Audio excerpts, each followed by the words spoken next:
Hello students. आज हम पढ़ेंगे chapter 2 of class 9 science is matter around us pure. इसमें हम पढ़ेंगे introduction, mixture, solution, separating the component of a mixture, chemical and physical changes और types of pure substance. Introduction करते हैं।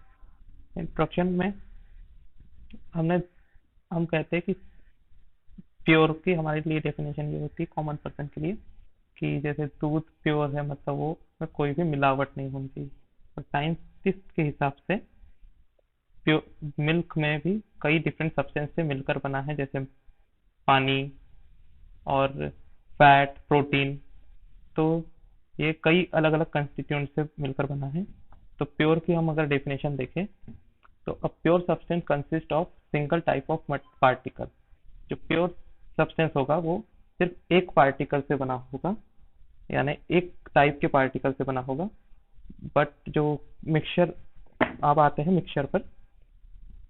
तो मिक्सचर जो होते हैं वो एक या एक से अधिक प्योर मैटर से मिलकर बनता है मिक्सचर। जैसे पानी में आप मिट्टी मिला दो अगर, तो वो ऐसी धुंधली सी हो जाएगी कुछ, और वो मिक्सचर बन जाएगा। अगर पानी में आप शक्कर मिला लोगे तो वो घुल जाएगा, वो भी मिक्सचर बन जाएगा। तो हम आप पढ़ेंगे types of mixture. Type of mixture दो टाइप के होते हैं, एक होमोजेनियस मिक्सचर और एक हेट्रोजेनियस मिक्सचर। होमोजेनियस मिक्सचर होता है जिसमें दोनों दो या दो से अधिक जो भी हम चीजें मिला रहे हैं वो एकदम अच्छे से मिल जाए, सॉल्यूट और सॉल्वेंट दोनों मिल जाए। और हेट्रोजेनियस में वो अलग अलग हो सके फिल्ट्रेशन प्रोसेस से, ऐसे मतलब उनके पार्टिकल्स एक दूसरे में अच्छे से ना घुले। जैसे मिट्टी में पानी, ये हो गया हेट्रोजेनियस का मिक्सचर एग्जाम्पल, और होमोजेनियस मिक्सचर का एग्जाम्पल हो जाएगा पानी में शक्कर। अब हम नेक्स्ट पढ़ेंगे solution. Solution is the homogeneous mixture of two or more substance. Solution के बारे में बात करें तो जैसे होमोजेनियस मिक्सचर है ये, तो पानी में अगर आप शक्कर, नींबू ये मिला देते हो तो ये पूरी तरह से घुल जाता है, किसी भी एक्सटर्नल प्रोसेस से, मतलब हमारे फिल्ट्रेशन प्रोसेस से ये अलग नहीं हो पाता है। तो ये हो जाता है सॉल्यूशन। अब यहीं पर हम आगे पढ़ेंगे। सॉल्यूशन में दो चीजें होती है, एक होता है सॉल्वेंट और एक होता है सॉल्यूट।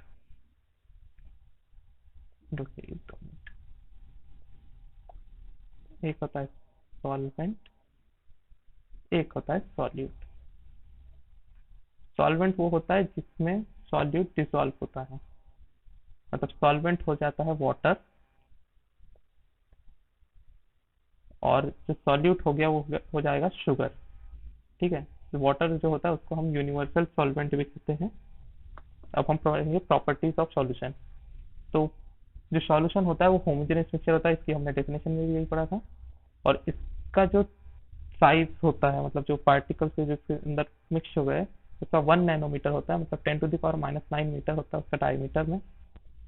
और ये इसके हम लाइट पास करें आज की क्लास में, अगर हम पानी में शक्कर, नींबू मिला के रख देंगे तो ये जो लाइट की बीम होती है उसको स्कैटर्ड नहीं करता है, क्योंकि वो बहुत अच्छे से गुजर जाता है तो आर पार निकलेगी। और ये जो होता है उस फिल्ट्रेशन से सेपरेट नहीं हो पाता है, अलग अलग नहीं होगा। और जब हम इसको सेटल डाउन कर दे, अगर छोड़ दे, तो ये सेटल डाउन नहीं होगा कुछ भी, मतलब स्टेबल रहता है किसी भी तरीके से। इसमें ऐसा नहीं होगा कि उसके पार्टिकल नीचे बैठ जाएगी, बाद में शक्कर नीचे बैठ जाएगी, ऐसा नहीं होता है। अब हम बात करते हैं कंसंट्रेशन ऑफ सॉल्यूशन की। तो कंसंट्रेशन ऑफ सॉल्यूशन के हम अगर बात करें तो इसमें तीन फॉर्मूले होते हैं। मतलब कंसंट्रेशन मतलब होता है कि हम इसमें अगर पानी में शक्कर मिला रहे हैं तो कितना मिला रहे हैं, तो उसमें शक्कर का कंसंट्रेशन कितना है, ये होता है। तो अगर हम दो मास वाली चीजें मिलाएं, मतलब जिसका दोनों का, सॉल्यूट का और सॉल्वेंट का दोनों का मास हो, तो इसका अगर हम परसेंटेज निकालने जाएं तो ये होगा, फॉर्मूला आएगा इसका, mass of solute upon mass of solution into 100। ये देखिए सॉल्यूशन में कितना सॉल्यूट मिलाए हैं हमने, ये फॉर्मूले से समझ में आता है। और जो भी आंसर आएगा वो उसका परसेंट होगा कि कितना परसेंट हमने सॉल्यूट उसमें मिलाया है, तो वही उसका कॉन्सेंट्रेशन होगा। अब हम शक्कर को पानी में मिलाएंगे तो शक्कर का होगा मास, और पानी का होगा वॉल्यूम। तो अब हम इसको कैसे करेंगे? तो इसके लिए हम मास ऑफ सॉल्यूट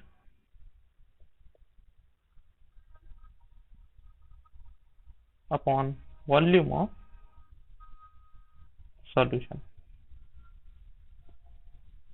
इनटू 100। ठीक है, सेम ऐसे ही अगर दोनों चीज वॉल्यूम वॉल्यूम वाली रहे, मतलब पानी में अगर हम दूध मिला रहे हैं तो दोनों का वॉल्यूम रहेगा, तो यहाँ पर आएगा वॉल्यूम, वॉल्यूम ऑफ सॉल्यूट, हमेशा ऊपर सॉल्यूट रहेगा और नीचे सॉल्यूशन इनटू 100। तो इसी तरीके से हम कंसंट्रेशन निकाल लेंगे। इसके लिए अगर क्वेश्चन भी आप करोगे कोई, तो उसमें आप हमेशा ऊपर में सॉल्यूट को रखना कि कितना मास दिया गया है या वॉल्यूम दिया गया है उसका, और अगर सॉल्यूशन का मास या वॉल्यूम दिया गया है तो वो नीचे लिखना। अब सस्पेंशन, सस्पेंशन वो होता है non homogeneous system. Non homogeneous मतलब हेट्रोजीनियस भी होता है, जिसमें सॉलिड डिस्पर्स हो जाए लिक्विड में, कॉल्ड सस्पेंशन। इसका एग्जांपल वही है, मिट्टी में अगर पानी को, सॉलिड को अगर हम पानी में मिलाने की कोशिश करें तो वो आपको मिट्टी इस पानी के इसमें बहुत अच्छे से दिख सकेगी। इसके हम प्रॉपर्टीज पढ़ेंगे तो ये हेट्रोजेनियस मिक्सचर होता है, डेफिनेशन में पढ़े थे हमने। और इसके पार्टिकल्स हमको खुली आपस में दिख पाते हैं। ये जो लाइट की बीम होती है उसको स्कैटर्ड कर देता है। आप देखोगे तो अगर उसमें टॉर्च मारोगे कांच की गिलास में मिट्टी पानी डाल के, तो वो स्कैटर्ड मतलब वो चमक, मतलब उतना ही एरिया आर पार नहीं होगी, लाइट अंदर ही रहेगी, ज्यादा आर पार नहीं होगी। और जब हम उसको अनडिस्टर्ब करके छोड़ देते हैं, अगर सेटल डाउन करके छोड़ देंगे तो वो सेटल नीचे हो जाएगा। स्टेबल छोड़ देंगे तो नीचे बैठ जाएगा, मिट्टी मिट्टी नीचे बैठ जाएगी और पानी ऊपर में साफ साफ सा दिखने लगेगा। और ये अगर हम फिल्ट्रेशन फिल्टर पेपर ले लेंगे और फिल्टर कर देंगे उसको, तो मिट्टी ऊपर आ जाएगी और पानी नीचे चल जाएगा, तो ये फिल्ट्रेशन से सेपरेट भी हो जाता है। अब हम बात करते हैं कोलाइडल सॉल्यूशन की। तो कोलाइडल सॉल्यूशन वो होते हैं जो होते हेट्रोजीनियस ही है, पर उनके मॉलिक्यूल जो होते हैं बहुत, जो पार्टिकल्स हम सॉलिड के ऐड करते हैं वो बहुत ही बारीक होते हैं, सॉल्वेंट के ही बराबर के आ जाते हैं वो। जैसे कि आप देखोगे धूल के कण भी बहुत बारीक होते हैं, और वो अब एयर में अगर वो रहते हैं जब, तो वो आपको दिखाई भी नहीं देते। दिखाई देने के लिए आपको उसमें अगर बंद कमरे में अगर थोड़ी सी लाइट डालोगे तो वो जब आपको दिख पाते हैं। और ऐसे ही ये अब दूध भी होता है, दूध भी कोलाइडल होता है। आप उसको अगर देखोगे तो वो टॉर्च से अगर देखोगे तो उसमें बारीक बारीक बारीक बारीक कण होंगे, तो वो कोलाइडल सॉल्यूशन है। इसकी अगर हम प्रॉपर्टीज देखें तो ये हेट्रोजीनियस मिक्सचर होता है, पर होता दिखता है होमोजीनियस जैसा है, पर होता है हेट्रोजीनियस है। इसका जो पार्टिकल्स के साइज है, जो उसमें सॉल्यूट मिलाया गया है उसके साइज जो है वो बहुत स्मॉल होता है, और ये स्कैटर्ड कर देता है light of beam of light को। और ये भी ये सेटल डाउन नहीं होता है, क्योंकि इसका लाइट पार्टिकल्स होते हैं बहुत हल्के होते हैं, तो वो उसके साथ ही घूमते रहेंगे या फिर वो हवे में रहेंगे। हवे में या पानी में अगर हम डिस्पर्स करते हैं उसको, तो वो उसी के साथ, उसी के मॉलिक्यूल के साथ, जो डिस्पर्स मीडियम है मतलब जो सॉल्वेंट है उसी के साथ वो रहेंगे।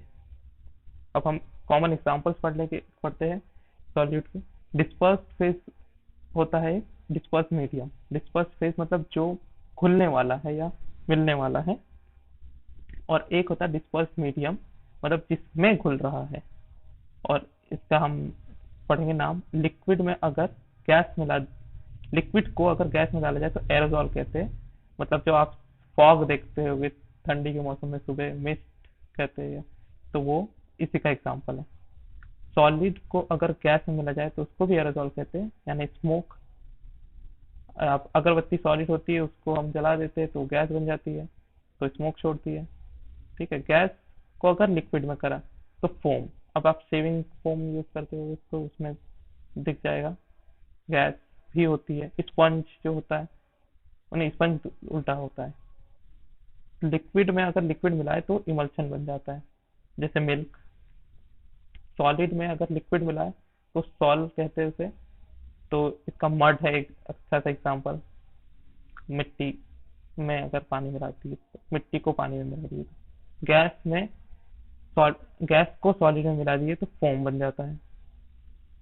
तो गैस को लिक्विड में मिलाओ या गैस को सॉलिड में मिलाओ तो होता फोम ही। अब लिक्विड को सॉलिड में मिलाओगे तो जेल बन जाता है। तो जैसे चीज, बटर, ये सब सॉलिड को सॉलिड में मिलाते हैं तो सॉलिड सॉल्ट कहते हैं। और इसके बहुत सारे एग्जांपल जैसे मिल्की ग्लास और भी बहुत सारे एग्जांपल इसके। अब स्पेशल नोट्स में बात करते हैं एलॉय। एलॉय जो होता है वो होता है दो या दो से अधिक मेटल या नॉन मेटल को हम अगर मिक्स कर ले किसी भी प्रोसेस से, जैसे मैक्सिमम हम उसका मेल्टिंग पॉइंट तक के पहुंचाते हैं उसको और उसको पिघलाकर मिला लेते हैं। अब इसका बेस्ट एग्जांपल है ब्रास, जो कि 30% जिंक और 70% कॉपर को मिलाकर ब्रास बनता है, जो कि मेटल है। आपके घरों में भी होगा। और यहीं पर हमारी आज की क्लास खत्म होती है। आगे का part. Thank you for watching video. अगर आपको इस टॉपिक से रिलेटेड कोई भी डाउट या क्वेरी है तो आप नीचे कमेंट सेक्शन में और या फिर हमारे टेलीग्राम ग्रुप में ज्वाइन होकर पूछ सकते हैं। हमारा नेक्स्ट वीडियो कुछ ही दिनों में आ जाएगा। अपडेटेड रहने के लिए आप चैनल को सब्सक्राइब रखें। Keep learning. Telegram group link in description.